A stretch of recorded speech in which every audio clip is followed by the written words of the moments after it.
देख रहे हैं YouTube चैनल परीक्षा पंडित। आज शुरू करने से पहले एक important announcement. BSCD 51 mock practice set का audio book discussion format launch हो गया है। इसमें आपको मिलेगा 51 टेस्ट का ऑडियो डिस्कशन फॉर्मेट में solution, important books PDF, printable HD PDF without watermark, daily tracker sheet और कम समय में ज्यादा आउटपुट के लिए स्ट्रक्चर्ड प्रैक्टिस। जो स्टूडेंट सेल्फ स्टडी कर रहे हैं उनके लिए बहुत यूजफुल रहेगा। क्वेश्चन सिर्फ सॉल्व नहीं होंगे, डिस्कशन फॉर्मेट में समझाए भी जाएंगे। और सबसे इम्पॉर्टेंट, ये सब पाने के लिए टेलीग्राम चैनल जरूर ज्वाइन करें। लिंक वीडियो डिस्क्रिप्शन में दिया गया है। वीडियो को लाइक कीजिए, चैनल को सब्सक्राइब कीजिए, कमेंट में नेक्स्ट टॉपिक बताएं और वीडियो नोट्स के लिए हमारे टेलीग्राम चैनल को ज्वाइन करें। तो अब अगर आज के टॉपिक पर आएं तो सोचिए कि एक भारी भरकम इंडस्ट्रियल मशीन है।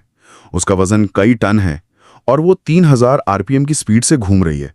पर सबसे हैरानी की बात यह है कि उसको घुमाने वाले मेन हिस्से से कोई तार जुड़ा ही नहीं है। हाँ, मतलब बिना किसी फिजिकल कनेक्शन के वो घूम रही है। बिल्कुल, ये किसी जादू जैसा लगता है, पर इंजीनियरिंग की भाषा में इसे 3 फेज इंडक्शन मोटर कहते हैं।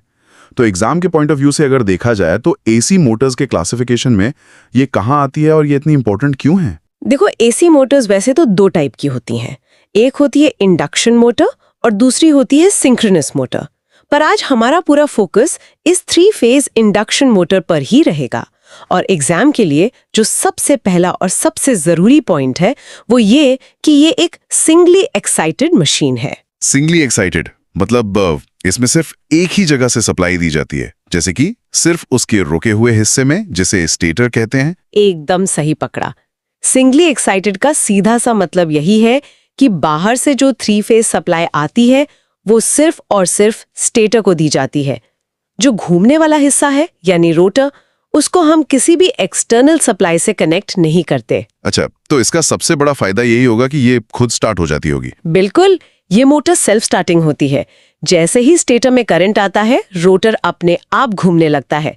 इसको अलग से कोई धक्का देने की जरूरत नहीं पड़ती। ये तो बहुत ही कमाल की बात है। तो सबसे पहले उस हिस्से को समझते हैं जहां से कहानी शुरू होती है, यानी स्टेटर। एग्जाम में इसके मटेरियल को लेकर बहुत क्वेश्चंस आते हैं।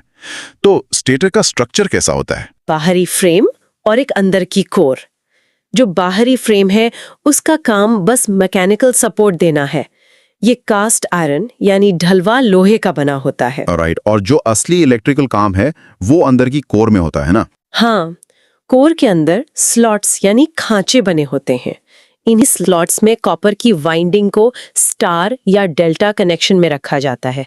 पर एग्जाम के लिए जो याद रखना है वो ये है कि